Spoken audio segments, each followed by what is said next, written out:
Wasn't that a fantastic lunch? Can I just say for the record to the hotel, if there's anybody here, the cooking was wonderful. That food was delicious. So thank you very much to Ballymescanlon for that, as well as everything else they've done in organising, helping to organise the conference so far. Facilities have been superb.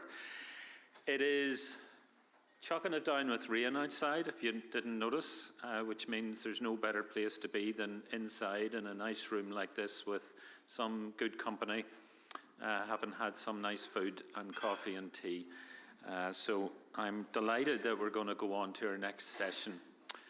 Because we heard before we split up for lunch from Minister Thomas Byrne from the government in the South, Minister Byrne as Minister of State for European Affairs, and now we're going to start our post-lunch session by hearing from the Minister in the North.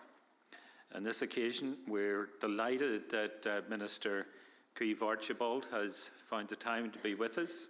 It's a huge commitment, Minister, and we appreciate the time that you've taken to be here and to speak to the conference, which has that really important theme of all-Ireland labour market.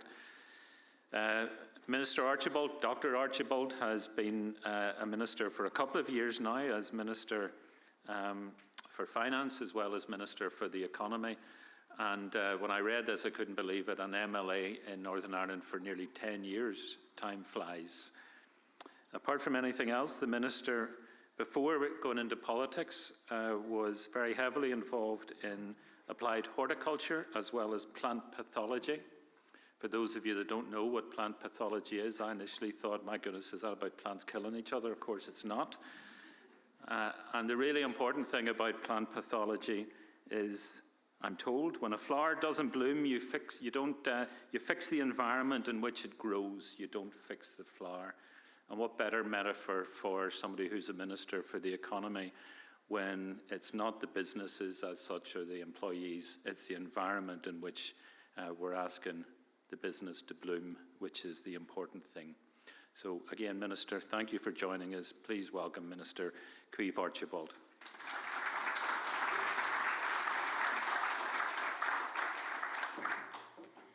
Thanks, Peter, and thank you for that very poetic introduction. Good afternoon, everyone, and I'll apologise at the outset. My voice is a bit ropey today, so I hope I get through without getting a coughing fit.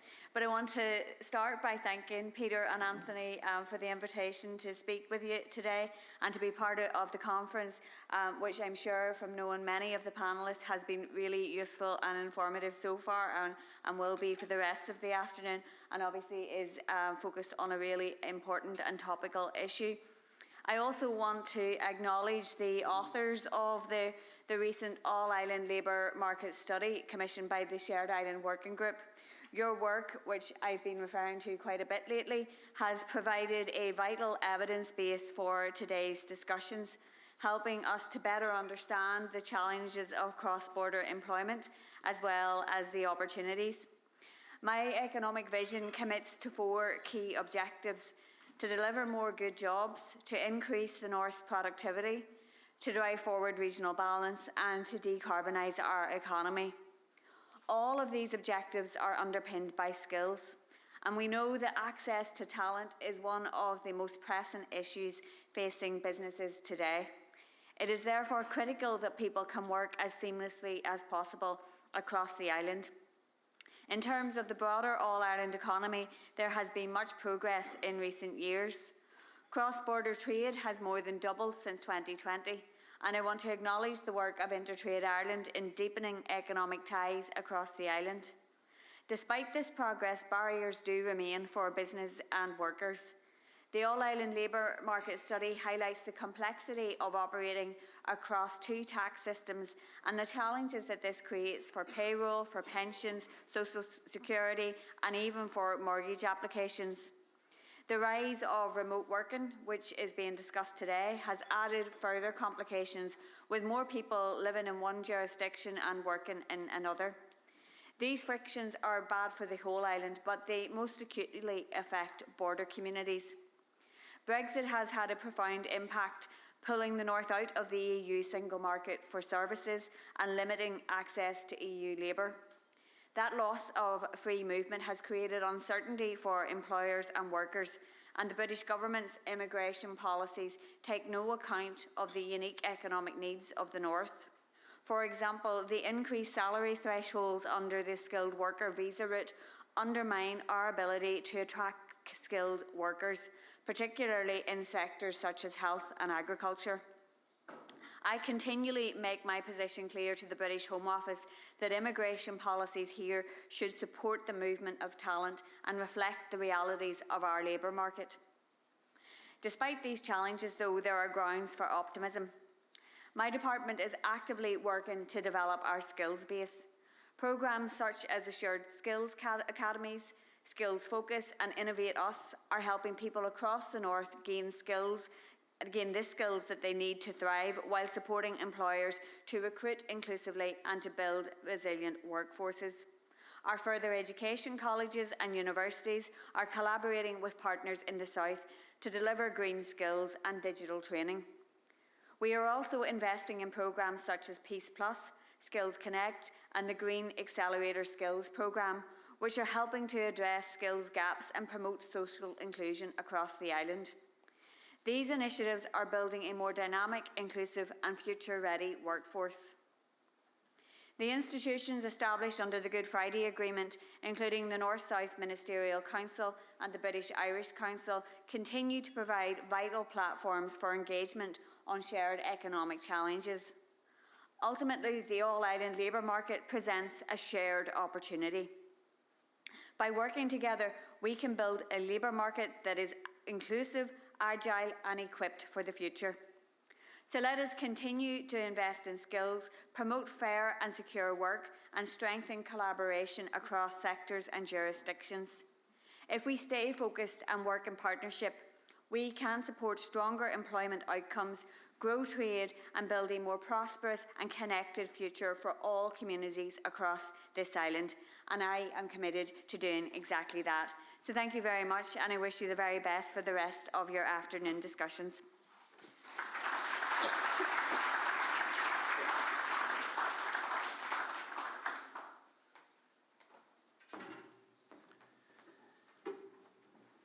Minister, thanks again. I know you've got a very busy diary, but again, appreciate the time you've taken to be with us this afternoon. We're going to continue to run the conference and maybe a wee bit early now, and that might mean we have longer for a coffee break shortly. Is Maureen here? Maureen O'Reilly? Where's Maureen O'Reilly? There's Maureen O'Reilly. So we're going to go straight into our next panel on business support. Maureen, I'm going to hand over to you. Thanks, Peter. I'm going to call everyone up if that's okay. Give everyone time to look up. Thank you.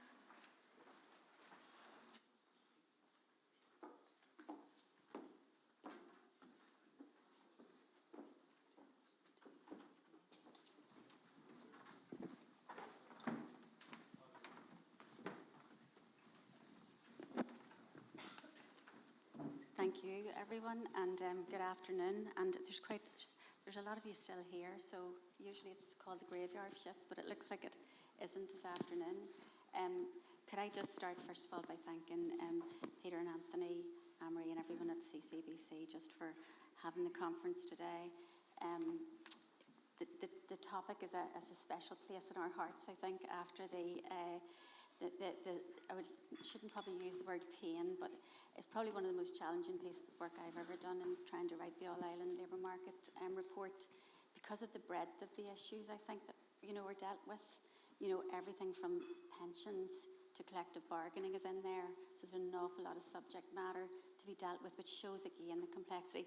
And I always think when you're doing a piece of research and you're getting it hard, I think that says something in itself, in terms of actually trying to make this work as an all-island labour market. We had fantastic engagement, and I think one of the things that hopefully there is a legacy from the report, because there is a next steps here, a lot of next steps, and hopefully the conversation today will bring us a bit further as well. So just to start, in terms of business challenges, I do an awful lot of work with businesses, and probably second after costs, skills, access to people and skills is the biggest issue that's faced. It's absolutely major, and I know with InterTradeIreland have their All-Island Business Monitor, and it's an issue that affects both jurisdictions almost equally in terms of its prominence. So it's a major issue for everyone, and those things don't stop at the border. Employers north and south, you might have different systems, but the issues are very similar.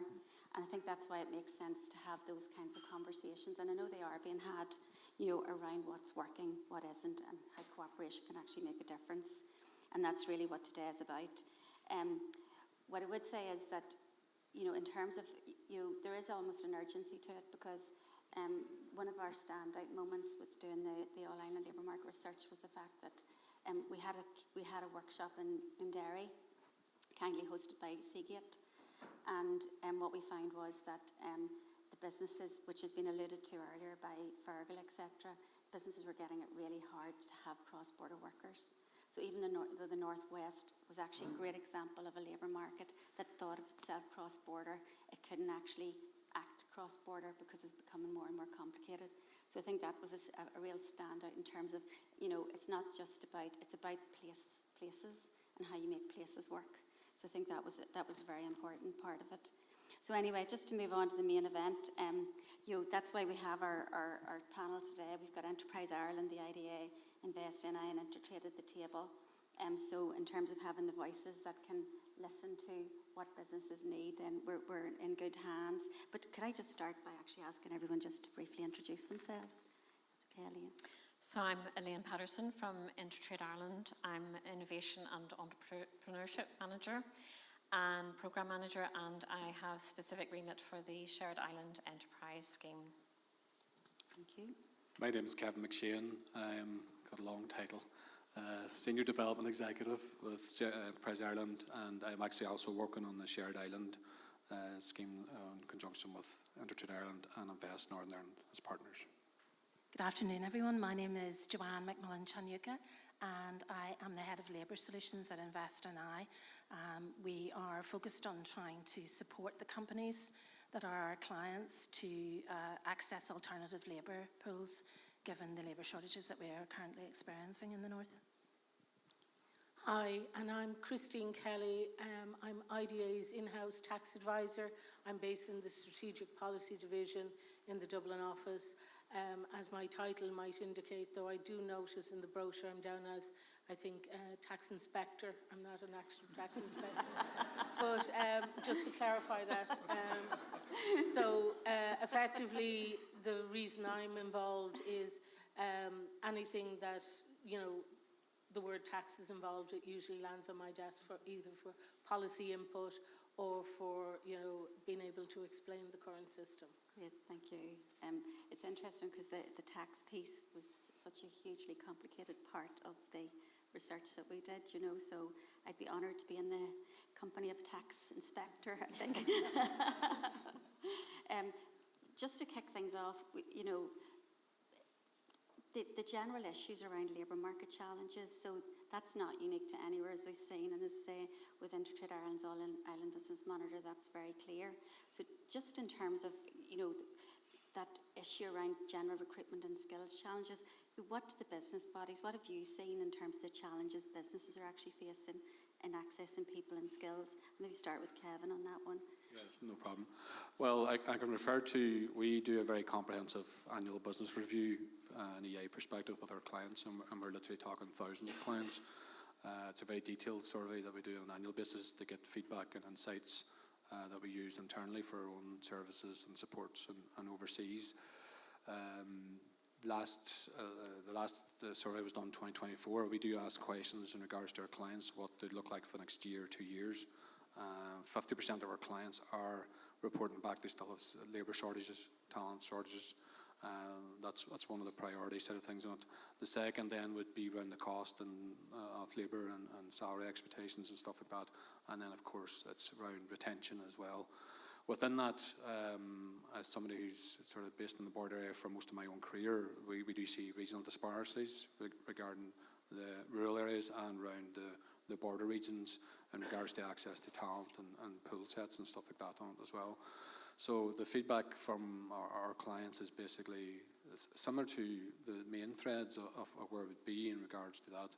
What was very interesting from today, and I used to work for Seagate, that the challenges now seem to be extrapolating a little bit more on a cross-border basis, and our clients are seeing that and the impact of that as well. I had one particular client not that far from here who basically said we could double in size, but we just can't get the staff and the personnel and that labour. So yeah, it's definitely challenges. They're projecting that those challenges are going to continue, and that's how then we look at maybe the all-island basis of the talent pools and demystifying that a little bit with staff and being able the opportunity to get the right talents and the pools for that. Yeah, thanks, Joanne. From Invest and I's perspective. Yeah, I mean, I guess Invest and I has traditionally been involved over the years in helping our client companies, of which we have about 3,500, to upskill and reskill existing staff. But over the number of years, we're consistently getting the message now that the issue is much further back in the talent pipeline. So it's actually finding the people in the first place. And the majority of our companies, regardless of the sector, regardless of their geography, are telling us that they can't get people, that they're really, really struggling. And I think if you look at the statistics where Northern Ireland is concerned, you can see where that issue is coming from, and it's very sort of systemic. The recent NISRA Labour Force Survey was published, I think, on Tuesday of this week, and it indicates that we still have, which is a good problem to have, we have very low levels of unemployment, 2.2%. Now, unemployment has gone up a little bit over the last couple of quarters, but 2.2% is still very low in anybody's books. But the reverse side of that is that we have a very high number of people in Northern Ireland who are economically inactive for a variety of reasons. And that is in around, I think, the 26.6% of our working age population are not engaged with work. And that's the highest of all of the UK regions and is significantly higher than the UK average. So you can see where the issues are coming from. The immigration piece that the Minister referred to recently as well, it used to be that getting labour or getting talent in from overseas was a solution to some of our labour shortages, and that has really been decimated, I guess, and the idea that there's a minimum salary of over £40,000 that you need to pay someone on a skilled worker visa has had a real chilling effect on the ability of our companies to recruit from that perspective. So given all of that, we have really, for the first time in our business strategy, which was published last November, made a commitment to help support companies specifically to address their labour shortages through working with underrepresented groups and the economically inactive.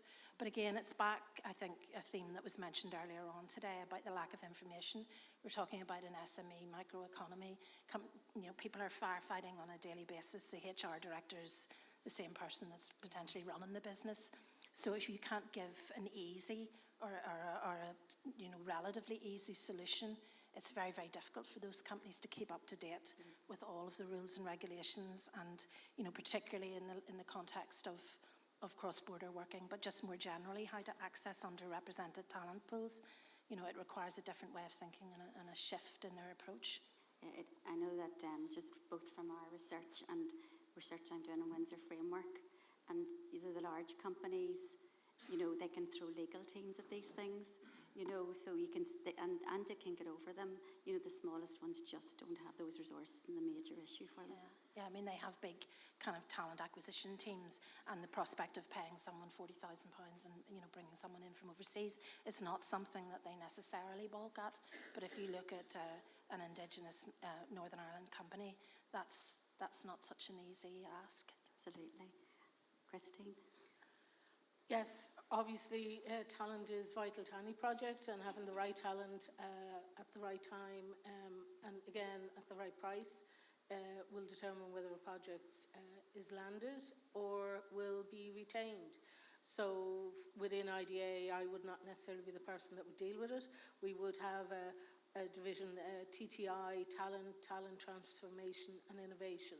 So what we would be trying to achieve is trying to understand the nature of how quickly roles, if I ask someone in IDA, what are the most common roles you're looking for 5 years ago, and what are the most common roles companies are looking for this year, it would be a completely different list.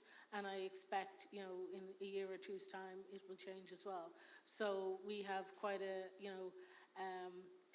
focus on understanding the need and evolution of talent and making sure, or trying to engage with the system, be it at the university level or on the ability to bring people in. But in an ideal solution, even when you get people in, then the issue of retention, upskilling, lifelong learning, all of that is critical to all our client companies, whatever sector they're in. Yeah. And is there anything, you have obviously some major investments in Ireland. Is there anything different? Is there anything really stand out in terms of how they're dealing with it? Or? Well, one of the things that we try to engage with companies, we try to get ahead of it. So we try to find out which way things are going. So we've just developed a new strategy called Adapt Intelligently. So it's a strategy for sustainable growth, and that is the way we try to figure out what is going to be needed. We try to engage with colleges. We try to get our client companies to engage with the colleges locally to ensure that there is sort of a landing place for that they're not teaching the wrong things, and therefore that there won't be jobs for them at the end. So in general, there's a lot of that. There's making sure that when you're bringing people in, that the whole permit or visa processes work. So we're constantly trying to look at all ways of engaging and helping companies. But to be honest, there is no one-size-fits-all solution. It's a matter of trying to just keep engagement going and make sure that we at least know what we're lacking, and then trying to find a strategy to fulfill it. Thank you. Elaine? Well, Maureen, you mentioned the All-Ireland Business Monitor, which we've been conducting for the past 15 years. It comes out on a quarterly basis, and we actually just released figures last week were announced. So we have an opportunity, obviously, to test business sentiment across the island, both north and south. We do telephone interviews. In fact, it's an independent marketing company that does it for us, and we can slice and dice that information in terms of sectoral, region, size of company. But interestingly, obviously, we test business sentiment and aspects such as the price increases, wage increases, and energy price increases. But one of the other areas that we looked at was in terms of recruitment. And just under 1/3 of businesses actually did state that they, both north and south, are finding it difficult to recruit skills generally across the board, and also for specific areas. So it does show that there, that sentiment, and that is the most up-to-date information that we have as of last quarter. And then further questions along that were in terms of some of the attitudes to work were changing, and also the demands in terms of the terms and conditions of work. Yeah, I think it's the attitudes piece is very interesting, that it does change things whenever I think the employers have to work a lot harder to keep to actually attract and keep people. It's a very different kind of environment for them, and it changed very quickly. I think one of the things I noticed from the All-Ireland Business Monitor was the scale of increase in issues around skills post-COVID, in Northern Ireland's case, RWE EU exit. But you could the change in that challenge, was quite fast, I suppose. And when I say a third, that's on average. There's some sectors such as construction are obviously much higher than that. So and construction is interesting because the all-island the all-island economy piece to construction is really important as well. So the monitor, I think there's some really important insights because it goes underneath just the issues around, the fact that there are skills challenges. It's the why bit as well. So, and then obviously we're here to talk about the all-island labour market. So just to really bring you in from each of your organisations' perspective, about the issues that you hear most in terms of the all-island labour market and the kind of barriers there are to hiring or supporting, workers. Has it moved from where there's obviously been a lot of discussion about the move to remote or hybrid working, in terms of, again, that post-COVID environment and how that's changed that all-island context. what's your kind of, what's your understanding of how things are working at the moment? And I'll maybe start with you then, with that one, Elaine. Well, interesting again, we do have our trade hub, and we have information coming from that, which was probably useful to mention here, is that we would have probably an excess of 14,000 users per annum to the trade hub, and that covers some areas such as customs, VAT, regulations, but also employment. Now we do have engagement around the employment. We have people searching on our pages and through our live chat. But an interesting impact is that, you know, we actually see a drop-off in terms of the amount of engagement on our one-to-one offerings. So it's just, obviously there's opportunities for people to ask questions through the live chat, but then they can move into one-to-one consultancy advice. And we do, in terms of businesses, are maybe aware that we do offer up to £2,000 worth of support, or €2,300 worth of support for that one-to-one consultancy. So some of the questions that we would be getting would be around that hybrid working, flexible working, tax implications of working in another jurisdiction, national insurance, PPS numbers, in terms of, you know, the payroll, dual payroll. So there's a vast array of questions, but also to move that forward, you know, to help more businesses to access that information and to get that one-to-one specific advice. You know, we would certainly recommend them to contact us to get that information. I mean, one of the things which was one of the big issues that we raised from the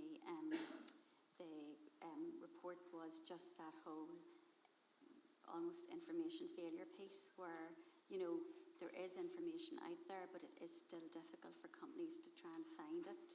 You know, and I know what we noticed from the research, you know, even getting good information, you know, so even trying to quality check the kind of information is out there, has that been hard? Or, you know, in terms of, you know, those experts, again, that actually understand this well? We do have a vast array of experts that we can put people in touch with as well. So it's whilst you might get generalised information, the fact that you can actually talk about your issue, your problem directly with an expert, I think that's, you know, like a safety net there that, you know, we will put them in touch with that. Yeah. So. Is there a forum to allow you to share the kinds of issues that are being raised through the Trade Hub? I think when there are issues, we are trying to put as much information up there, but there may be things that we need to develop and work on, and that's something maybe a takeaway from this is to develop further supports. Kevin? Yeah, from an Enterprise Ireland's perspective on it, we deal with one-to-one with companies, but we also deal on a regional development basis. So as a few people in the room know me, I'm quite passionate about sort of the remote work and hybrid working out of it from my previous, before coming to Enterprise Ireland, where I've developed digital innovation hubs. And I was, Donald, we were just talking at lunchtime, I was actually co-founder of the Donegal chapter for Grow Remote, and we started Donegal Hub Network. I know Paul and John Andrews there. So we started the Donegal Hub Network in January of 2020, just before COVID, and we had 4 hubs at that stage, and it's been developed to about 15, 20 hubs. So the impact of regional development and the support from the REDF, BDF funding that we put into regional perspective for projects to develop hubs, to attract talent, skills to rural areas, and connect that in has been very, very successful, and tying in with the likes of WDC and the Connected Hubs project. Our own clients are seeing the benefit of that, of being able to attract talent and skills back to regional areas or rural areas. We have replicated that through the strategies and policies from the government perspective on it. They have so many jobs supported outside of Dublin, and all those matrices have been hit. As Kate alluded to in the previous panel side of things, and John, Andy and Paul will probably say this, I'm a Tyrone person, and every time Sorry for your troubles. I know, yeah. But I always stood up talking about remote working and hub side of things, and I'm very passionate about Donegal. And I always said, I wish to God I could do this for Tyrone.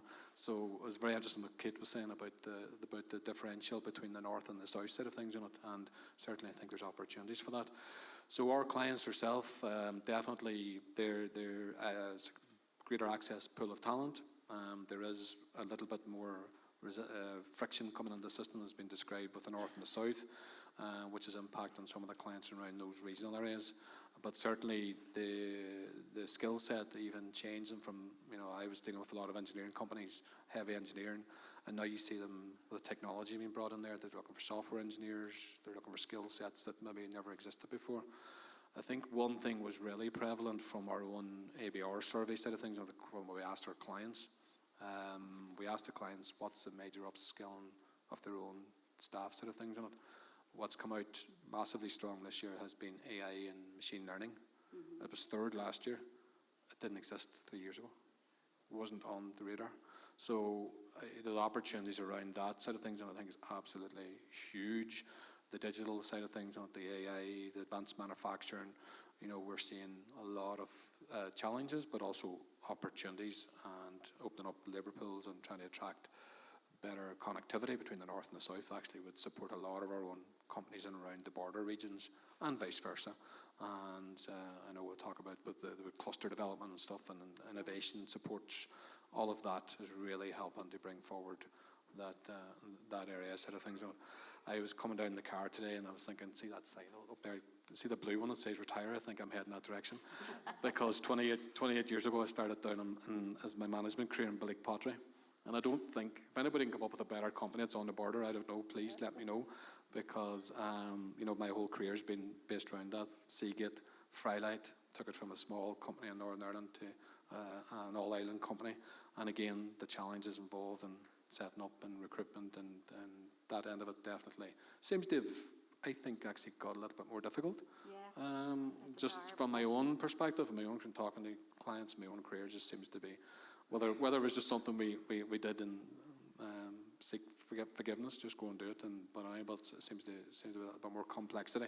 And I think what Elaine was saying about that sharing of information, I think, is vitally important. That data sharing across both sides of it is huge, and access to that. And even somebody had mentioned previously about using AI. I think maybe Crystal was talking about that. Yeah. Definitely those aspects to be able to help our businesses develop around that whole area. I know again, another standout from that workshop in Seagate was companies actually saying, like Northern Ireland people need not apply. They were almost at that point because it was getting so complicated. And it was more than, it wasn't just, it was like around, the package that they could offer, and insurance and, lots of different things were the challenge. It wasn't just, around the tax implications, it was actually the wider package piece as well. So Joanne, just to bring you in. Yeah, from a wider investor and I perspective, obviously there's really good collaboration on a cross-border basis. A lot of my colleagues working, at pace on projects, both at a senior level, but also in the project teams. And I know we're doing some shared work on the shared island and on cluster development and some other programs. From my perspective, and I'd be quite honest here, we're relatively new into this area of looking at the labour market, and we have probably focused in the first instance on what we can do to support companies to access alternative talent pools within Northern Ireland.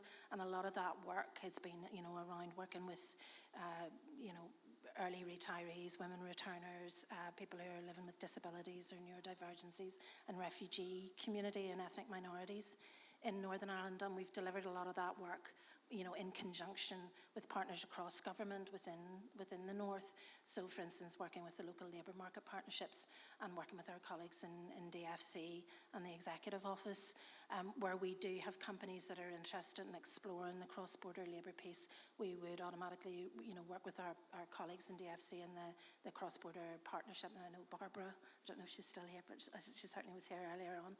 DFC have the secretariat of that at the moment. But I am interested in moving further, to offer another solution into that sort of scope of solutions that we offer companies, and looking more closely at the cross-border piece. It does come back to the information. They're looking to, in some instances get people, I'll get calls from companies saying, I need people, I need them next week. And when you start to say, well, look, there are some complexities here and we need to take some advice, there is a kind of it can be off-putting. So, I am interested in exploring what we could do to make that easier. I know the Chamber of Commerce had a report, I think, that they published last month, the month before, and they suggested it's something like 11% of companies in Northern Ireland said that, you know, they were challenged by the cross-border working policies. Now, I suspect that figure is probably much higher because maybe there is a lack of understanding that there even are issues in the first instance. And I was reflecting on some of the speakers earlier on. They sort of noted their personal interest in this. I am married to a non-EU/EEA citizen, hence the surname. And, you know, if we want to go for lunch in Carlingford, he needs a visa. And it has to be applied for in London, you know, and, you know, it has to be applied for at the Irish Embassy in the country in which you live, which, you know, is the UK, and that's London. And that's, you know, and then they want to know the flight that you're coming in. I'm not flying from Bangor to Carlingford, to be honest. And I know you mentioned Balik, and I think I had him in the car and took a wrong turn in Balik and ended up, you know, welcomed Ireland and thought, have I just committed an immigration crime here? let me reverse quickly. But that, you know, that is an issue. You know, we've been doing quite a bit of work with the refugee community and ethnic minorities in Northern Ireland, and in a lot of instances, those individuals then don't have the ability to work on a cross-border basis. And I know the gentleman at the table here, sorry, I didn't catch your name earlier on, but, you know, did make that point.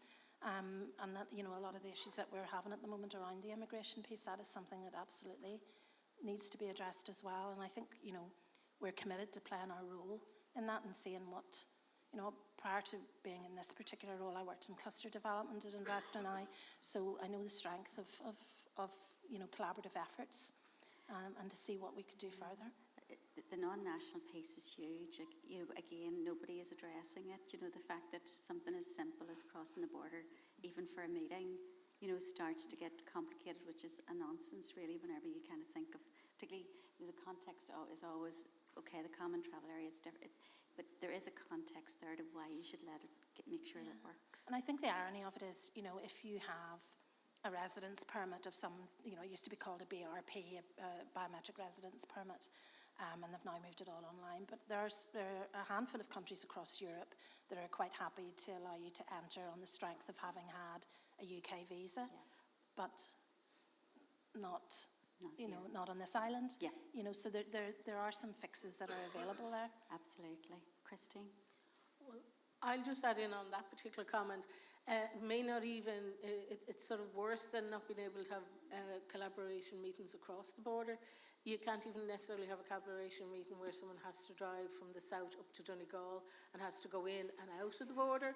So in theory, the meeting is still in Ireland, but the problem is, you know, what happens on the few miles in between if anything goes wrong. So that is definitely something that we're aware of and not particularly happy about, but again, it's not necessarily fully within our control at all, any of our control, not fully, any of our control, try to fix it. But in general, what I was going to say on this point is what we're all trying to do, and I think this applies to everyone in the room, we're trying to do the best we can in the current circumstances, but it's not optimal. And all I would say at that stage, reference Rose's presentation or contribution. And I'll also point out Fergal's contribution, which is that some companies are making a decision to have a filter on their recruitment process that would sort of negate what they see as a problem. So when I say do the best we can, there's some of the workarounds. They're not ideal workarounds. They're not the way we would want this to work. And I think if both sides are serious in trying to have it as an economically viable sort of region, they're going to need to be addressed. But in the meantime, what we're all trying to do is, you know, do the best that we can. It's interesting because one of the ones that was striking to us writing the report was the mutual recognition of qualifications. And MRPQ no longer applies, obviously, with the UK. And what you've ended up with is, you know, absolute, I mean, it was ridiculous because you could see it almost happen on a case-by-case basis about how qualifications were being recognised in either jurisdiction for cross-border workers. And we had a case study in the report on the insurance, you know, and even though they were basically the same role, you know, because the qualifications recognition didn't work, you know, it actually was a disincentive, for the employer to take on someone from either side of the border. So, you know, something that's relatively straightforward to me that could be solved, you know, but at the moment it's just a purely patchwork approach to it, rather than trying to think we need to make sure this works, you know, for us. I suppose that kind of leads us on to the role of the business support bodies, and you know, InterTradeIreland's recent report on business supports and competitiveness on the island of Ireland, it actually, one of its big recommendations was on the value of closer cooperation among business support bodies. You know, and you know, the idea of cooperation is central to the LEAF report as well, you know, in terms of how we're going to address some of these things. But what existing, you know, initiatives or opportunities do you think there is to work more closely in terms of those cross-border perspective? And I'll bring Elaine in on that one. Yes, and you referenced that report, Maureen, and yes, the whole ecosystem, trying to join that up, particularly from an entrepreneurship point of view as well, was important in developing those skills. But obviously collaboration is at the core of everything that we do, so strategic partnerships north and south is what we've been doing for the last 25 years, and an example of this now is under the Shared Island Enterprise Scheme, which we are working in collaboration with Enterprise Ireland and Invest Northern Ireland. The purpose of this is to have more joined up thinking. It's also pulling ideas and obviously strength between the three agencies coming together to come up with solutions. The particular enterprise scheme, the Shared Island Enterprise Scheme, at the minute is looking at 3 themes. And I know it was probably mentioned this morning a couple of times, but women's entrepreneurship is one of the themes. All island clustering, which we'll know about, and in terms of sustainability initiatives. I suppose I can talk more about the ones that InterTradeIreland is leading on in partnership with the 2 other agencies, Women Entrepreneurship and the All Island Clustering. All Island Clustering, for example, is an area where we do see strength in terms of the upskilling and pulling of resources between different businesses, academia and government, and in strengthening those sectors and regions, but also to look at the all-island aspect of that, and that we already do support some all-island activity like the FinTech cluster, but also we're looking at the circular economy, we're looking at offshore wind, and it would be remiss of me if I didn't take this opportunity, Maureen, to mention that we are having, under the Shared Island Enterprise Scheme, also supporting a global initiative of a global conference coming to Dublin from the 14th to the 16th of October, which is entitled Clustering Sustaining a Global Open Economy. So I think it's important to just make note of, we're getting speakers across from different regions, whether it's America, Canada, Europe, who are coming to share their experiences of clustering and how that could benefit our skills, our opportunities, our innovation, and it's for practitioners and policymakers as well. So I was just putting in my sales plug there. Yes, but please go onto the website and register for that, 14th to the 16th of October in Dublin. But perhaps focusing here on the women's entrepreneurship, and I know the All Island Labour Market Survey didn't specifically look and delve into the issues impacting women, but it does reference caregivers, childcare, and by understanding that has a direct implication on women who, just by the nature of, in terms of looking for flexible working, hybrid working, and being able to look at even part-time work, generally will take also jobs of lower salary levels. Those are the areas which have been impacted quite considerably from some of the labour complications. So in terms of what we're looking at through the Shared Island Enterprise Scheme is we're, as a group of 3 agencies, we're looking at how we can develop more skills with women's entrepreneurship. So, and particularly looking at the regional impact of that. So we're looking at some of the programmatic support, and based on, we we ran 8 pilots last year, and we're moving forward with programs in terms of growth and scaling programs, tech programs, so we're referring to AI-driven enterprises, so we're looking at women coming together to discuss and to develop their business models on AI, and also we're looking at helping women to commercialise in research as well. There are other initiatives going forward, and again, it's a collaborative effort. It's going to be transformative for women across the island. Over the next 2-3 years, we will have in excess of 500 places, both north and south, for women to take part in these programmes. And again, we're very heavily focused on looking not just the urban Belfast, Dublin area, but we're also looking particularly into the regions and the more rural aspects of that. That's great. It's interesting that the clusters, I think there's great potential in terms of collaboration, even from work I've been doing on engineering across Ireland, and you just the spillover effects, just benefiting, and it works both ways in both jurisdictions in terms of spillover effects when you do that kind of think of things in that cluster basis, and I suppose the issue behind that is making sure the labour market can accommodate those crossover of skills. So a lot does go back to how you make the all-island labour market work, even to support that kind of clustering effect. So, Kevin, in terms of your thoughts on cooperation? I'll not go over, as Elaine's probably explained it quite succinctly there, so we are working together as partners across the island, InvestNI, ourselves, Enterprise Ireland and InterTradeIreland. And I think the fascinating thing about this piece of work is, and first of all, we commend the Government of Ireland for putting the funding towards the shared island, and there's various different mechanisms within that, and working with our own relevant departments.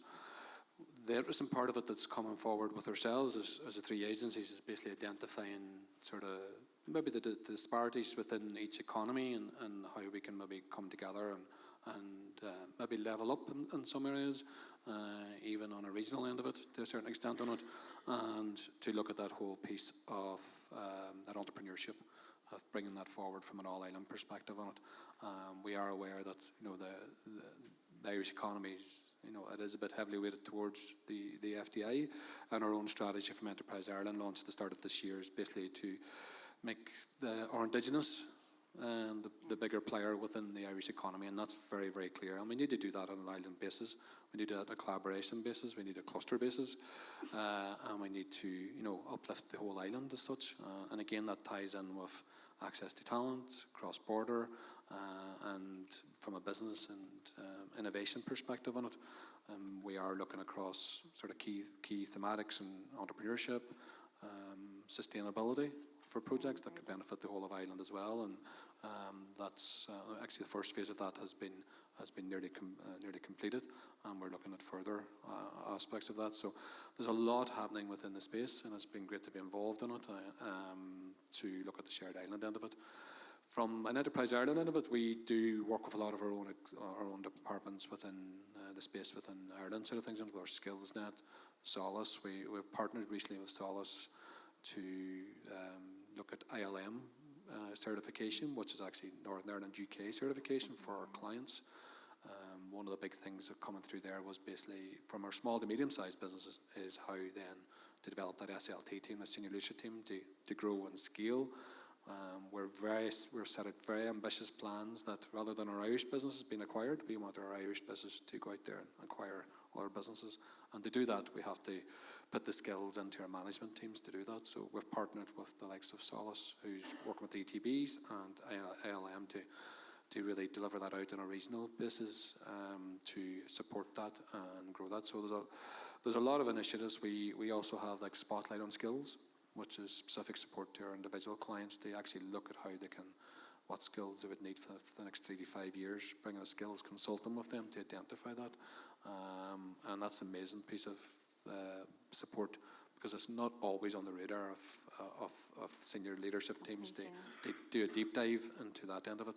And again, that's throwing up other things that that need support and can be fed onto the ecosystem to develop that on an all-island basis as well. So Yeah, and there's a lot of data sharing that could be replicated as well between North and South Links to a certain extent on the skills end of it. And there's some skills that were prevalent in the North than there would be in the South, and vice versa. So it's that crossover piece. But again, you've got the complications of the cross-border end of it, which does seem to be addressed. But yeah, it's interesting. I know that I think that it's an all-island initiative and employee ownership. I know.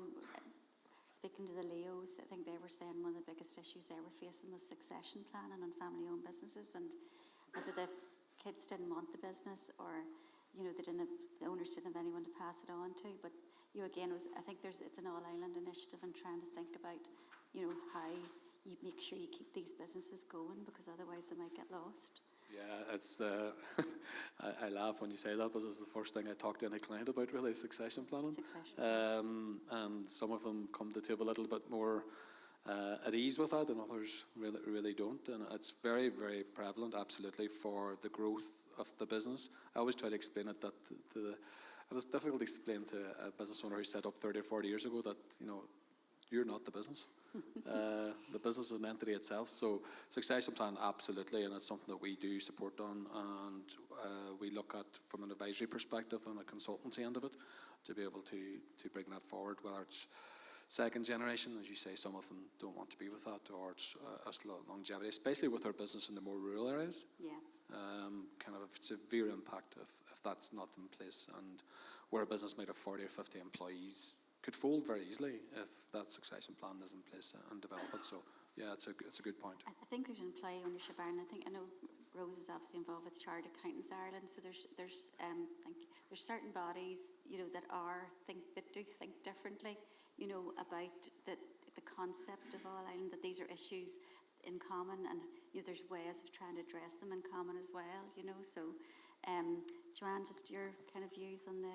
Yeah, in terms of sort of thinking what we can do at an organisational level, I think it's important to think about where we can add value.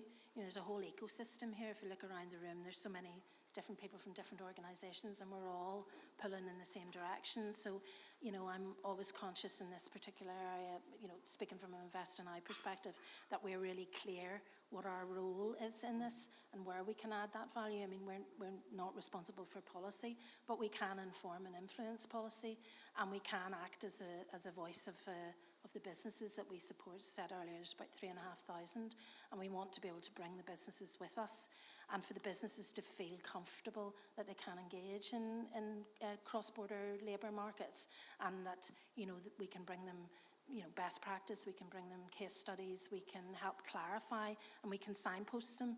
It's not about us necessarily reinventing the wheel ourselves, but being really clear that there are others out there that we can signpost. And it's not about sending somebody a link to another website, and it's about actually making those introductions and talking people through and giving them confidence and raising the visibility of the options that are available. And I know we've talked quite a bit about clusters, but I'm really really clear that clustering and that kind of collaboration piece is the way forward. And if I look at some of the work that we've done in the North previously through our collaborative growth programme around supporting the setup of networks like Mega in the Mid-Ulster area and GemX up in the Northwest, who are kind of coalitions of the willing, in some cases 70 or 80 companies, working together to tackle issues of common challenge and also common opportunity around the whole skills piece and the success that those organisations have had, and the opportunity to accelerate that, at a cross-border level. I think that's where we need to be taking the lead and bringing more companies into that, because they're all facing the same. There may be slight differences on an individual basis, but the general themes of the challenges are all the same. So the economies of scale and being able to tackle that collectively. And I would second Elaine's plea on the TCI conference. I've been to that conference 3 or 4 different times, and it's fabulous just to get a view of what's happening on a global level. And those clusters around the world are all tackling the same issues largely as we are here, and to get that sort of degree of new thinking, it's invaluable in the fact that it's I think the last time I went it was in Bogota, so Dublin is Not a lot handier, so I'd urge you, sorry. Christine? So in trying to look at an example from an IDA perspective in relation to, I'm agreeing with the crossover skills, different sectors, skills are now, interchangeable as it were, and it is important that you encourage that. And one of the things that we would have identified a year or so ago was that some of the rules that would have been put in for a completely different reason were potentially going to be a blockage to that, which was benefit in kind. So to avoid a situation where an employer decides to, just because of where I am, I'm going to say, decides to reward an employee by sending them to golf lessons, that would have been taxed as a BIK, whereas if they sent an accountant on an accounting course, that obviously wouldn't. So when you started getting into cross-skilling, the issue is if you were going to send your accountant on an AI course or something, is that going to accidentally fall into being seen as a reward, and be taxed as a benefit in kind? So we would have engaged with the system, explained that potential anomaly, and got the guidance amended to make it clear that if your employer is getting you to do a course on something outside of your current role, but it's going to benefit the company in the future, that wouldn't get through. Now that's a simple little piece of engagement, but I'm throwing that out as an example of what we do regularly, which is facilitate engagement, highlighting problems which certain people may never have noticed until it cropped up as a problem. And then the wording and the guidance were immediately changed to put in a caveat. Well, obviously, if your employer needs you to learn Chinese or needs you to learn AI so that your role can be cross-skilled upwards, that is a thing to do. So in general, I know that's not directly about the cross-border, but it's an illustration of something positive, and I'm having problems positive on the cross-border side. So I would say the same sort of facilitating engagement to raise these problems, which this event, so thank the organisers for setting this sort of thing up so everyone can actually, bring these things to the surface and identify problems and then hopefully come to a solution that makes the system work better. You raise a very important point, because I know, again, with the research, one of the big challenges for the North is the fact that legislation largely isn't made in the North. So I know as part of the research, I listened into a House of Lords debate about a particular piece of legislation, employment legislation, and they didn't even debate the impact for the developed nations, never mind, obviously, that would have implications for cross-border workers. So there's an added complexity, I think, in the North in terms of how it actually makes its way down to something that just arguably won't work for the border. And I think that's something that it's hard to know who would have their eye on that, in terms of actually thinking. I mean, I know the concept of border proof's been discussed for years, but, there is a concern about border proofing some of the changes that happen at Westminster, in terms of Northern Ireland. Just probably trying to bring things to a close, but, in terms of even your listening today, are there any particular actions or initiatives you think that could or should be made that actually would strengthen the all-island labour market, or the concept of just trying to work better together to make things work in terms of the labour market for businesses? And I'll maybe start with you, Elaine. Well, I certainly think that we will continue to collaborate as agencies. I think there's more opportunities there that we can work more collaboratively, particularly as Kevin said there, through the whole entrepreneurship aspect. I think in trying to look at those skills, both north and south, through the three agencies. I probably won't say too much from my point of view, because I know that Colin's going to speak for an hour on that for his steps forward and looking to the future. So thank you. You'll have our perspective from that. Thank you very much, Kevin. I'll try not to steal your thunder either, Colin. I haven't seen your notes. No, it's the same as yourselves. We're delighted to be working on a tri-agency side of things and with other partners as well. We are excited how that will develop and move forward on the long term, certainly without a shadow of a doubt in regards to what other stuff can come. The very interesting thing I'm seeing a little bit is sparking a lot of conversations in regards to north-south opportunities, projects, collaboration that maybe sit inside or outside our own individual remits, maybe other departments side of things in it, from that perspective. And I do know there's some conversations around maybe a skills observatory that could be data sharing or stuff with Northern Ireland as well, sort of things in it that has been talked about, and I think that could be something that could be a real benefit, and there could be a particular focus within EA within that as well too, with the figures that's talked about in regards to if that was implemented in the economy, how much that could contribute to the Irish economy, north and south. So I think there's some really interesting stuff of trying to get ahead of the curve now a little bit in regards to digital and maybe AI. So possibly something like that maybe that conversations, some of it has been talked about, that could come forward in a skills observatory that could benefit all island bases. So, yeah. Thank you. Joanne? Well, I concur with the previous two speakers about everything that they've said. I mean, obviously policy change or legislative change is going to need to do some fairly heavy lifting in the overall context of this, but just back to what we can do on a practical day-to-day basis. I think noted earlier on that a lot of the work that we've been doing at Invest in terms of the labour market is very much focused to date on the local labour market, and I really do see an opportunity to add to our work in that area immediately by doing some more targeted work at helping to support our companies on a cross-border basis. So today has been really, really useful. It's sparked some ideas for me that I can sort of go back and implement on a practical level. So I think there's probably some people in the room I'll be chasing up in due course to see can we do something even really straightforward, either be it for the client-facing staff that we have at Invest and I who interface with those businesses on a day-to-day basis, or just for our clients in general in terms of a workshop or a webinar, and maybe use that as a jumping-off point to organise some more strategic activities going forward. Great, thank you. Christine? I'll go to my go-to solution for everything is roundtables. Get people talking. Maybe start with individual roundtables on either side of the border of the right people that would need to get involved. How that they fully understand the problem, and when they get to a stage, and maybe some of them are in the room at the moment, so this might count as sort of getting people's attention. Yeah.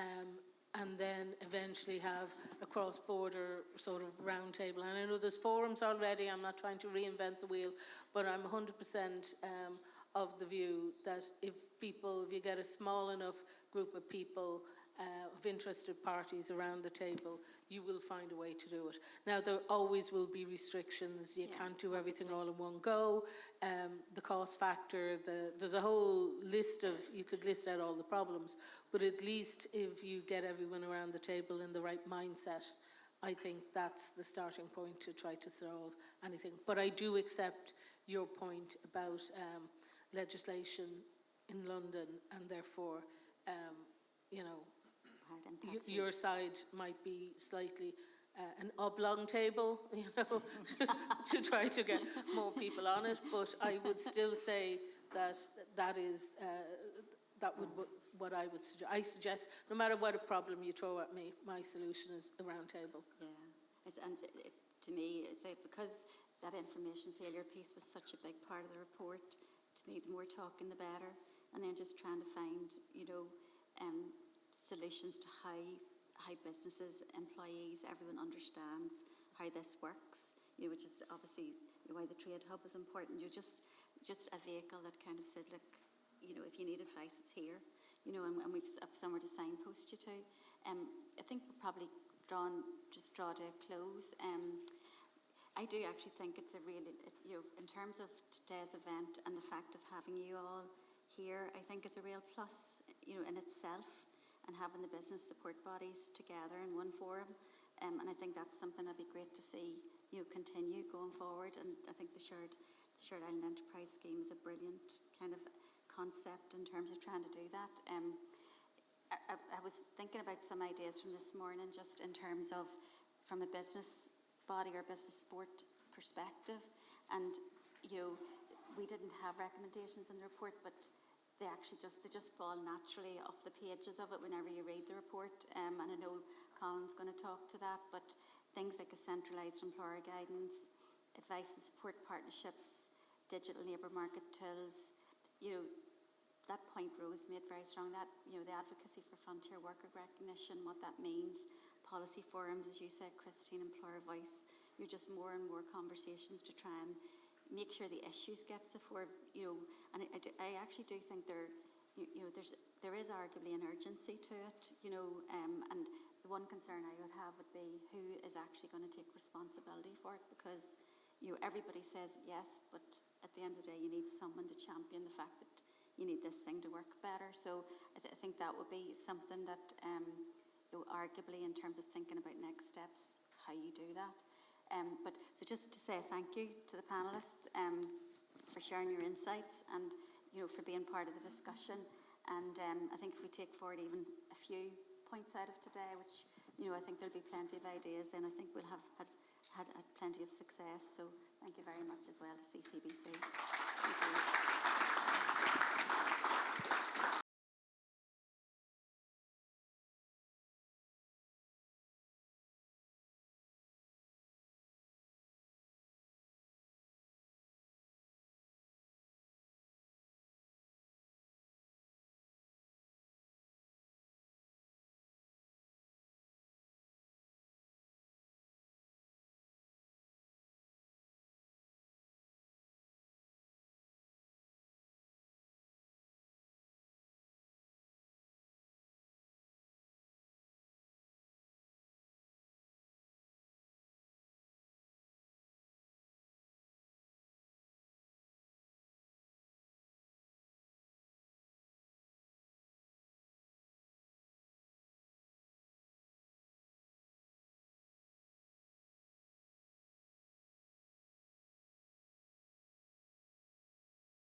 Collaboration and cooperation is the foundation of progress. We identify key opportunities to work together on a north-south basis. We create connections between policymakers, business, academia, and networks.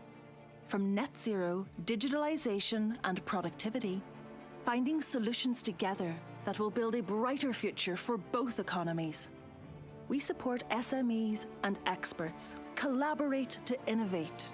We connect businesses to sales and sourcing opportunities on the island, driving exports, skills, and profitability. We develop all island cluster connections, where ideas collide to turn challenges into opportunities. We introduce entrepreneurs to investors, working to deliver growth that benefits everyone and helps transform small businesses across all regions. Our research is on the pulse of future trends, providing insight and foresight. We are your partner, proactive and connected, delivering opportunities right across the island. We are InterTradeIreland.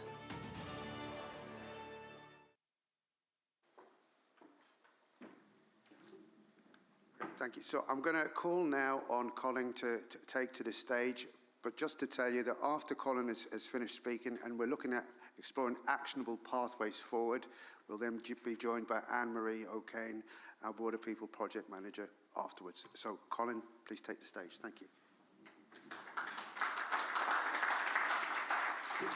Okay, thanks, Anthony. And thanks to you all, because I thought if Anthony says there's a coffee break in the afternoon, they're all going to make the commute home. So Anthony's going to put an extra drink on the drinks reception, aren't you, for everyone who stays to the end. But no, thanks for the opportunity. It's great to be able to sponsor the conference. And obviously, as you can tell from the video, it is a cause really close to our heart, and it's a good fit for InterTradeIreland to have the opportunity to come together with the stakeholders here in the room. It's not often that we do get together to discuss these issues. We should have more collaboration, and hopefully this is the start of a conversation that will continue on. So I get the easy task in terms of exploring actionable pathways forward. So the aim of the presentation I'm going to give you is to draw sort of the conference to a close and provoke some thoughts relating to the content that we've heard today. And for me, in those conversations, and I've had many of them over my past 3 years with InterTradeIreland, it does become a bit of a technical, political and organisational minefield. So while it is a privilege to stand here and talk through some of these issues, it is still a bit, oh, did I say the right thing or the wrong thing in some of these conversations and opinions that we have, given that I am sponsored as InterTradeIreland by the Department for Economy and Minister Archibald in Northern Ireland and the Minister Burke, Minister for Enterprise in Ireland, and neither of them hold the full remit for all of the things that are discussed here today, and that'll probably come out in the slides as I walk through them. So to try and untangle what may be possible on behalf of the Centre for Cross-Border Cooperation, I want to share some of the combined thoughts that we've collated alongside many of the representative spokespersons who have already contributed to today's conversation. So the overview of what I'm going to give is the current cross-border economic landscape. We've heard anecdotes of that throughout the day. Identify the main challenges that we have and the pain points that impede and continue to impede real economic growth for the island, and then explore areas of opportunity through that collaboration, how we can really build upon the legacy that has been established, and outline the crux of it, how we can move this forward in terms of actionable pathways forwards. So it's been referred to a number of times in terms of the growth in trade. Trade has always bound the island together in terms of economic flows. And it was once said to me that trade is like water. You know, water will always find the path of least resistance. It will always flow to where there's opportunity, and it will always take the easiest route. And if there isn't an easiest route, it'll look elsewhere, and that's what we've experienced here today in the conversations. The path of least resistance we still need to develop when it comes to employment and skills mobility. But for cross-border trade, the turning point was, as has again been referred to, the Good Friday Agreement in 1998. So in that agreement, it unlocked a peace dividend by providing greater stability, and that was stability in terms of economic and political, and they're both so interrelated, as we know. But importantly, it provided a foundation for cooperation, a foundation, I think it was Michael Darcy made, that we should not forget the significance of international significance of that basis for cooperation that we need to build upon. So since then, cross-border trade has grown from €2 billion in 1998 to 15 billion in 2023, and it has continued to increase over that time frame. And that's due to a number of reasons. Obvious one is improved infrastructure over that period of time, 2 decades plus of improvements, increased remote working post-COVID and the digital adaptation that we were all forced to conform to, disruption to traditional trade flows during COVID and Brexit and Windsor Framework, where there was a rebalancing and a rerouting of some of the trade flows, but also changing consumer sentiment, because consumers now want more sustainable, more reduced carbon products, and therefore there's more demand for supply chains on the island as well as supply chain resilience. And naturally, post the Good Friday Agreement and the peace legacy that we've all benefited from, there is just naturally more collaboration between Northern Ireland and Ireland. And InterTradeIreland alone has supported 60,000 businesses over the same time frame. We've supported cluster development activities such as the FinTech Corridor. We're helping Catalyst and ATU to establish an all-island regulatory innovation cluster in the Northwest. And as Elaine referred to in the earlier panel discussion, we're administering alongside our partners Enterprise Ireland and Invest in I, the Shared Island Enterprise Fund. So we have come a long way in all of those things, but we haven't really moved the dial on those long-term issues around cross-border labour and skills mobility. And why does InterTradeIreland do all of this? We do it to grow trade, to increase productivity through exports. We do it to help businesses use the opposite jurisdiction to grow capability and to grow their capacity to sell off the island, increase our collective wealth, our health, our well-being. And 2 examples of that are Liscarroll in County Cork, a very Irish-based business way down in County Cork, approached us around, is there any market opportunities? They were a single product in a single market. They manufactured steel dairy tanks for the dairy industry, and we got them access into Northern Ireland. On the back of that they got a contract with Deal Farm. They then entered into the supply chain of Deal Farm and accessed all of the Scottish farmers and exported off the island, and from that they now sell internationally. So it's those first steps. Similarly, Longmeadow Cider in County Armagh, we introduced them to the cross-border market. We got them access into Tesco's Ireland. They recently got into Marks & Spencer's Ireland across the 52 stores, and now they're looking at their greater exports off island. So there's an economic productivity factor in terms of why we do this. And our research tells us that cross-border traders are more resilient and profitable than their non-cross-border counterparts, and that 3/4 of businesses who start their export journey and sell across the border go on to sell internationally. So it's important that we continue to make trading across the border as easy as possible, that we provide clear guidance about it, and that we continue to improve it. Labour and educational mobility, therefore, is an important aspect of that as well. And while the trade stats on the screen speak for themselves, you can also see the other indicators, such as the growth of registered businesses across the island. The SMEs continue to be the backbone of our economy, aiding regional balance and local jobs, but there's also a highlighted risk in that in terms of the capacity to deal with and respond to the technical challenges such as cross-border employment that we've concentrated on today. There's been a continuous reduction in unemployment and an increased movement in people identified by the recent research. Now, Stuart, our research manager, has pulled those statistics together, but with all of Stuart's statistics, you get a backdrop of spreadsheets and data, because that is part of the problem in itself. The data is not necessarily comparable. So they're accurate, but there's differences in definition and interpretation. So if anybody's really interested in the data, give me a shout and we'll get the spreadsheets to you. But with this acknowledgement of progress to this point, let's look at today's landscape. What's changed, what's changing, and what are the overall potential stumbling blocks? So what are the challenges to continuous growth? Firstly, as we've heard again, resource availability. Early part of 2025, 2 in 5 businesses, that's 38% of the respondents, who have tried to recruit in the last 2 years told us that they're having issues finding the right people with the right skills, and 61% of those respondents said it was because we have fewer people available to work. And part of that reason is obviously brain drain, it's been referred to earlier, and economic migration post-Brexit. We have pockets of economic inactivity, and these are really, really stark, which shows the need to grow the productivity across the whole of the island. Almost 1.5 times as many people are economically inactive in Northern Ireland compared to Ireland. and Ireland's labour productivity is over 2.5 times Northern Ireland's, and the average turnover per worker in foreign-owned businesses is almost 1.34 million in Ireland, compared to 355,000 euros in Northern Ireland. This won't be a surprise, but there is an indicator of trade policy uncertainty globally, and the Global Trade Policy Uncertainty Index back in August 2023 had a relatively low rating of 60. By August 2024, it was 98, and by August just past, it had rocketed to 576. So this highlights the growing need for more economic resilience on the island, more economic security, including food and energy security, and resilient, sustainable supply chains, all of which depend on people, labour flows and movement.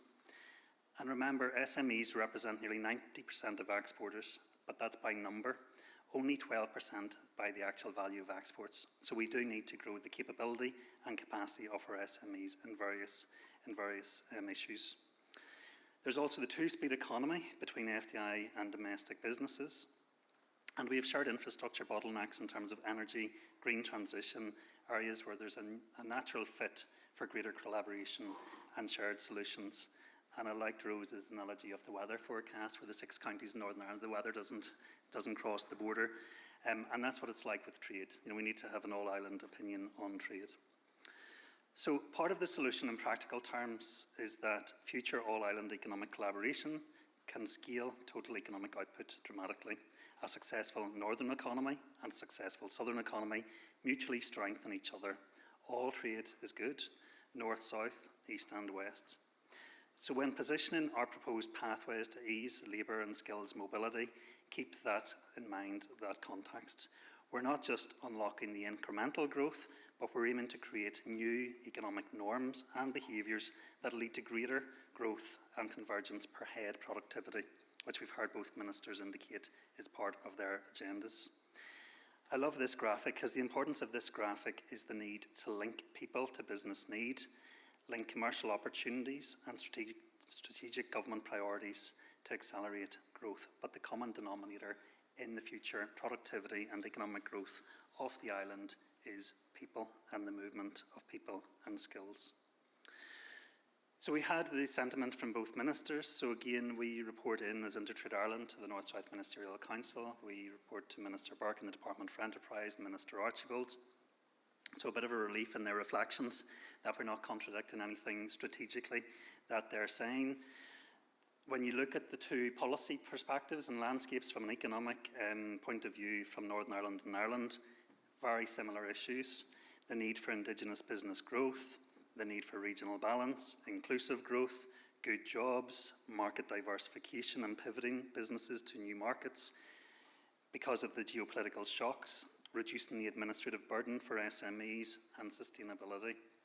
So the Irish Government Action Plan on Market Diversification with Minister Burke launched in August, just passed, talks about leveraging the all-island economy, modernisation of the visa and permits processes for supporting more inward investment and supporting more talent and trade. The Irish Government Action Plan on Competitiveness and Productivity, just launched last week, talks about regulating for growth or deregulating for growth, boosting regional development. And the Northern Ireland Assembly Economic Vision talks about better paid apprenticeships, skills academies, Northern Ireland's dual market access, unlocking exports to the betterment of the whole island, and developing all-island clusters, all-island energy resilience and carbon reduction initiatives. The Irish Programme for Government's commitment also seeks to examine the establishment of an all-island skills task force with focus on particular areas. So again, a key aspect of achieving all of this policy alignment is labour market and skills mobility. It underpins a lot of the growth agenda, but it probably isn't as explicitly addressed as an issue in its own right. So institutional leadership, building on the successful legacy that we have already achieved over that 25-year period. We are in a completely unique position in that we have the North, South and East, West institutional leadership on which we can build and build for that future legacy. So Strand 2 of the Belfast Agreement focuses on cooperation between Northern Ireland and the Republic of Ireland through the creation of formal North-South institutions. The North-South Ministerial Council was established under Strand 2, a body composed of representatives from Northern Ireland Executive and the Irish Government. Its purpose is to facilitate regular meetings and bilateral cooperation on issues of mutual interest. And we've talked and heard in the panel discussions about how some of these matters are bilateral considerations. So the NSMC encourages practical collaboration on day-to-day policy matters, building that trust, building the peace, and hence in all of its activities, building the foundation of economic growth. And it was unprecedented way back then, at the time of the Good Friday Agreement, that an innovative set of North-South bodies, known as the implementation bodies, were formed, one of which is InterTradeIreland. And over the past 25 years, those bodies have provided institutional continuity, facilitated close collaboration, and delivered on each of our respective remits. So it is a proven model and a proven blueprint for making economic progress. The Strand 3 institutions, such as British Irish Council, also extend this opportunity for collaboration on an east-west basis. And naturally then the glue to effect this change are the many organisations represented here today as civil society. Bodies such as the Centre for Cross-Border Cooperation, who can effect improvement, representing all of your various stakeholder groups and interests. This quote from Douglas C. North: he was an American economist and central figure in new institutional economics. He won the 1993 Nobel Prize in Economics for work on economic history and explaining how institutions shape long-term economic performance. So he said, as is on the screen there, institutions have been devised by human beings to create order and reduce uncertainty in exchange. Research undertaken, that has been referred to again today recently, clearly documents the challenges with cross-border labour mobility. It quantifies very well the social need. So we have the articulation of the challenge, we have a social and a business need, and now we need order and certainty in the exchange. So how do we achieve that? Well, Douglas North stated that if there is a difference within the construct of a society, then institutions are the vehicle through which you can reduce uncertainty and create that order. So if it's more difficult for employees and employers to engage cross-border, then naturally they won't, and the economic opportunity is completely lost and the construct remains broken. But if you create the opportunity, then you'll create a new construct that becomes a shared norm, and in this case, potentially unlock economic potential to meet shared social and business and economic needs on both sides of the border.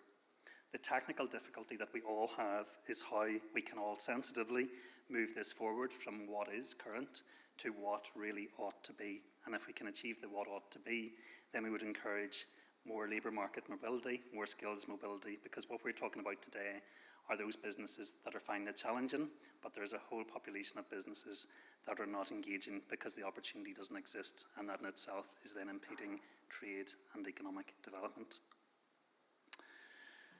So why am I on the stage talking about this, I guess, InterTradeIreland's role? We're not the technical experts. We want what is best for the economy and for businesses. We are unique in that we have the role to identify opportunities for North-South collaboration in the areas that accelerate economic growth and trade. And as you can tell from the slides today, we're really passionate that labour and skills mobility is an important aspect and current impediment to unlocking the full potential of government policies in Northern Ireland and Ireland from an economic basis.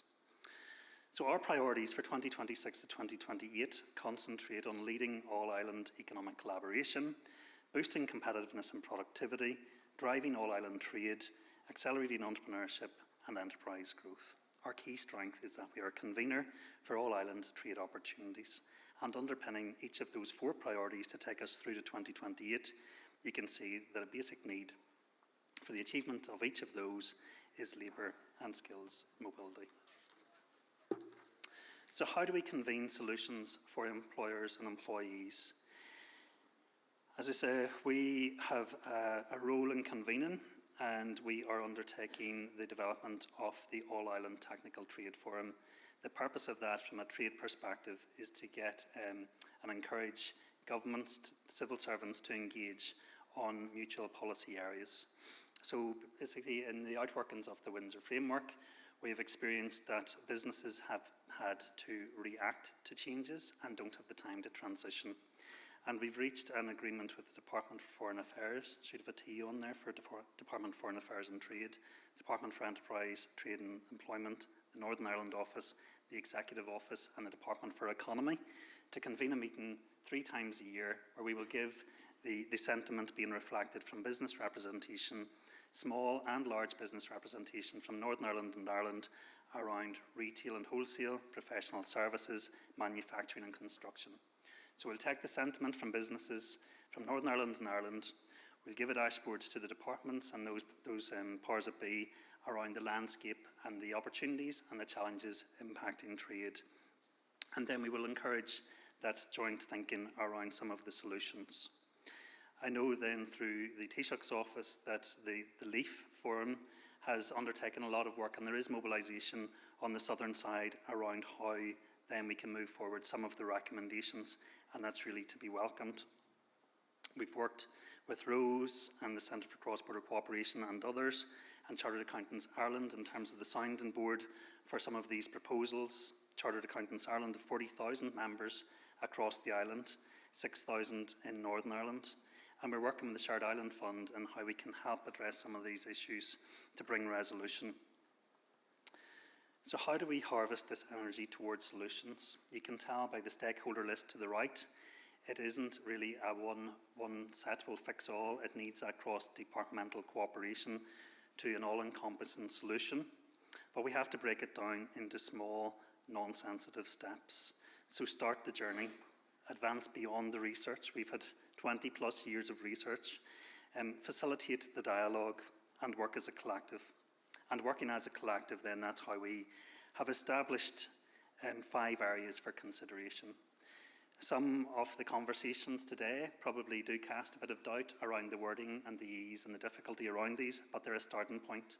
So working with the Centre for Cross-Border Cooperation, we think this and all of the engagement that we've done with Chartered Accountants Ireland, stakeholders like Rose Tierney, we think we may as well use these as a starting point. Otherwise, we're just herding cats. We're trying to focus on things that can't have maximum impact. But they are the start of a dialogue. So what are the actionable pathways? The first one is to define cross-border workers and employers, and that may not be as easy as it sounds. But let's agree on a shared definition across both jurisdictions. Explore the inclusion of that definition in existing tax and employment legislation. And that works because it's just a technical clarification that could, if we reach consensus, unlock consistency in policy. But that dialogue in itself would be really insightful as to the pros and cons and stumbling blocks around that definition.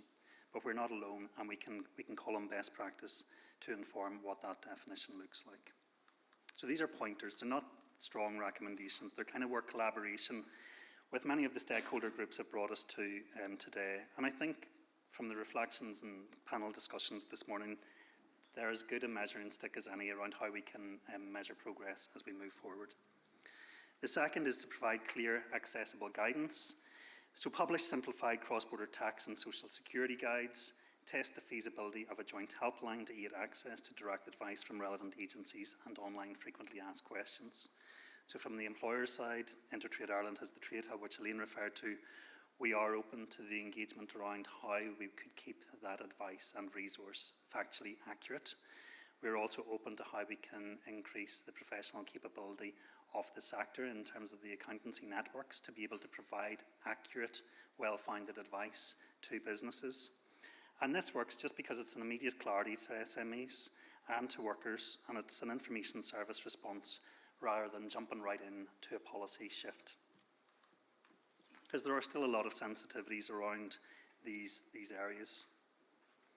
Third one is to pilot all-island skills and apprenticeship solutions. So convene an all-island skills forum to map critical needs, explore the potential of a pilot scheme for cross-border apprenticeships in healthcare, engineering, digital and other key sectors. And there has been talk about that multiple times in terms of different forums, and no doubt we're supporting some of it ourselves in terms of collaborations and clusters. But we need to really articulate what is that forum to do, what's its core focus, what's the agenda, who does it report into, and that'll provide tangible benefits for workers and employers. It'll align existing skills agendas in both jurisdictions to meet what I said at the start, were those common policy priorities between both jurisdictions. Action 4 is to issue toolkits for cross-border remote working. It's surprising that this doesn't exist already, but develop employer-friendly toolkits on issues such as HR, taxation, social security, and for remote and hybrid teams. Commission a review of best practice from other EU regions to bring the learnings back through this conference and to the forum and stakeholders who we have here. And that keeps pace with our workplace realities for the future and keeps us abreast of future trends and innovations and automation and changing nature of workforce and skills requirements. The fifth one is to establish standing cross-border forums. So consider the creation of joint advisory working groups on taxation, social security and mobility. I know that this has been floated before. I know Chartered Accountants Ireland have written to ministers and that guys as well. And use these as vehicles to gather evidence, share best practice and pilot overall solutions. And that works because it does establish and build trust between all of those agencies. It provides platforms for sharing knowledge, and it creates those overall structures for continuous improvement. So, probably a bit naive to say not a big ask. There's probably nuances we know there are in each of those 5 areas, but that's the 5 in terms of our summary. Define cross-border workers and employers, provide clear, accessible guidance, pilot all-island skills and apprenticeship solutions, issue toolkits for cross-border remote working, and establish standing cross-border forums, the round tables that I think was Christine referenced earlier. Lots of further dialogue on each of those themes, lots of discussion around who the partners need to be.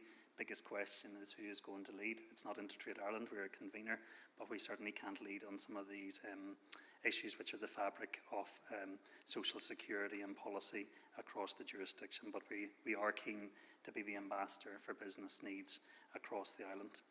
And before I sit down, you can tell we're passionate about cross-border trade and meaningful collaboration, so I'd like to invite you to join us at the Trade Conference. So Trade Conference on the 1st of October in the Aviva in Dublin. We'll be discussing how to accelerate trade opportunities across the island.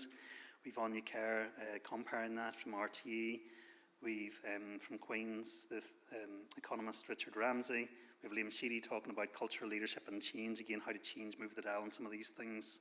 Brian Donaldson from the Maxall Group talking about how being a cross-border trader for the Maxall family helped them develop their resilience.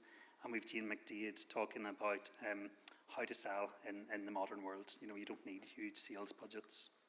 And Elaine has already done a very good job at advertising our TCI Global Conference in terms of building collaboration across the island on the 14th to the 16th of October. Where's that, Elaine? Dublin Royal Convention Centre, well, different venues, but different case study trips north and south, so it'll be an interesting one as well. So thanks to Annmarie, Anthony, and everybody for listening for the past 20 minutes. I think Annmarie and Anthony are going to come and sort of reflect on some of those recommendations. So thank you from InterTradeIreland's point of view.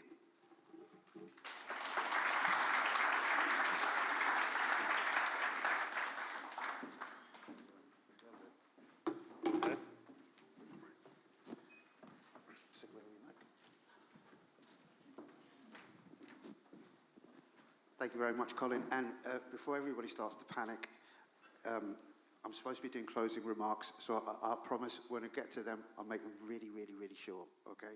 I won't keep you too long.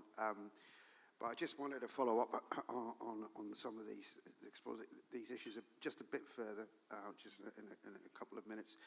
But Colin, from your perspective and InterTradeIreland's perspective, working with businesses in the 2 jurisdictions, when you're engaging with business on cross-border matters, how easy or difficult is it to engage with businesses on matters that are cross-border, so rather than engaging separately? For our bread and butter activities, it's really easy, because we're typically talking to businesses about a sales opportunity or a public contract. So, of course, their ears prick up and they're keen and they'll chase the opportunity, and we can support them so they get free consultancy to access that type of support. If I'm offering them a 1-hour session with Rose, maybe for very different reasons, they don't necessarily want to know where they stand with their tax. It's a more difficult conversation for them, so they do shy away from it. And testament to that is the Trade Hub that we talk about, which has a lot of information and advice for businesses. the user numbers for businesses that access the content to understand and try to, they don't have to sign in with a username and password or anything, so they can very quietly and discreetly, confidentially access the information. And the user numbers from that are very high, but it's a very poor reflection. It doesn't convert into a one-to-one consultation with InterTradeIreland or us plugging them into consultancy experts to go in and analyse and support them. Now, we wouldn't be doing any reporting to HMRC or Irish Revenue, but they don't know that, so there is a perception that they know they have an issue, but they're not willing to access the support. So it is difficult to engage businesses on these issues, and that'll remain a challenge if we don't work collectively around how we educate businesses in a way that's supportive and de-risks them, so that they're not thinking, well, I'd love to get that proper advice, but I've been doing it wrong, I think, for the past 5 years, and at the end of it, no thank you, I'm going to get a big liability back to someone or find out that I've been wrong. So we do need some form of service whereby we encourage them to access that technical support. The other side of it is, you know, the presentation said there, the majority of our SMEs, or the majority of our business population, north and south, are SMEs. So they don't have the time, they don't have the technical capability, and they don't necessarily have the resource to tap in with a specialist. So I think there is a case of bury my head in the sand, get on with the day job, it'll all work out in the end, keep my powder dry and don't speak to too many people. So the messaging is really important as to how we engage. As I say, whenever you're offering them a contract for the Office of Government Works or Public Procurement, then it's a very different, easy sell. So they engage with that, but from these types of issues, it's a much more difficult concept to encourage and support them to seek the necessary advice. Thank you, Colin. Annmarie, Colin set out 5 kind of key areas in terms of actionable ways forward. If you, as Border People Project Manager, had to pick one, which one would it be? I'm going to pick 2. We're going to drive I'm supposed to be your boss. No. We have to get the information out now. We can do that quickly. And while we're doing that, we can give the good advice then that people are needing to decipher that information. How is it relevant to their own life and to their own business? And then behind the scenes, the policymakers can be working on that definition. Once we get the definition of that frontier worker or that cross-border employer and make sure that it's relevant to this island, that the language that we use is really careful, and then we weave that definition through the legislation, through policy, through any implementing guidelines, and then we're removing the risk for employers and employees, and we're enabling compliance, which is good. Thank you. Never do what I say. Maybe a final question, but to both of you. For example, in terms of coming to an agreed definition of a cross-border worker or a cross-border employer, but across all of these issues, what's the role of civic society? Because if you're talking about we're going to come up with an agreed definition of what a cross-border worker is, I don't think there's much point in doing it without actually having the people who are cross-border workers or have that close link with cross-border workers to come to that definition. But across the board, in terms of all of these actionable ways forward, what's the role of civic society? They have to have a voice in all of this. That's where the expertise is, that's where the lived experience is, that's where the data is. So it's really important that they are at that table, at the round table or the oblong table, as Christine mentioned. So that's really important. Just quickly to give Border People as an example, we have 1,000 individuals who are mostly cross-border workers in one online discussion group. It's closed down. We have them ready to go. We can get the information and push it through to them really quickly. And it's really important then that their experiences we can push through and put into that stakeholder group. And in those conversations, there's a website with thousands of views every single month.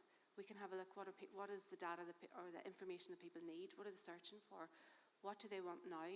Where can we spot emerging trends? What's coming up new that we didn't even think of? So we can react quickly if we pay attention to the data. So just as an example there, you know, it's what's happening on the ground that should be filtering up to make sure that the policy hits. Yeah, I agree with all of that. I think I see civic society as a bit of a movement, in this space, because it's really, well, events like today, it depends on that anecdotal evidence. You can talk about statistics all you want, but you need that anecdotal evidence of how it's impacting on real people's lives and their employment opportunities or not, because they've taken an opportunity and realises it's not as much of an opportunity as they thought, because of taxation or whatever issue. So it's important in terms of building up the story and bringing those anecdotal stories and case studies to the fore, so that the decision makers and bodies like us, in terms of relaying some of the issues, have real life examples. But also then, when it does come about the solution, we're dependent on civic society to be pushing that communication out to their networks and the people and employers who they're supporting. So it works both ways, but it's not going to work if we don't engage civic society. The bigger challenge is who leads that and how do you construct that in terms of representation and organisation, because our ecosystems are so crowded across the board in Northern Ireland and Ireland. How do you coerce that in a meaningful way? And I think that's maybe where we're falling short at the minute, because of some of the political sensitivities and because of some of the nuances. But we need to articulate a leadership role in that, because it's not going to. I think we're doing a brilliant job, but ultimately trying to organise ourselves, and it needs to be top-down leadership. Yeah, thank you, Colin. Thanks to both of you. I mean, just in terms of that, the involvement of civic society, I think it's not just describing the problem or understanding what the issues are from a civic society perspective, but it's also where the solutions are, because if you design solutions that need to be implemented, then civic society is there as well. So community organisations on the ground, they're the ones that can help in addressing or describing what the problem is, but also then implementing the solutions on the ground. But I'm going to say this once again, but for that to happen, civic societies or civic society organisations on the ground, both jurisdictions need the resources in order to implement the solution, so they need resourcing as well. Thank you to both of you. No, don't stay there, because we don't want to make this too formal. I might just step up to the next one, just for this bit.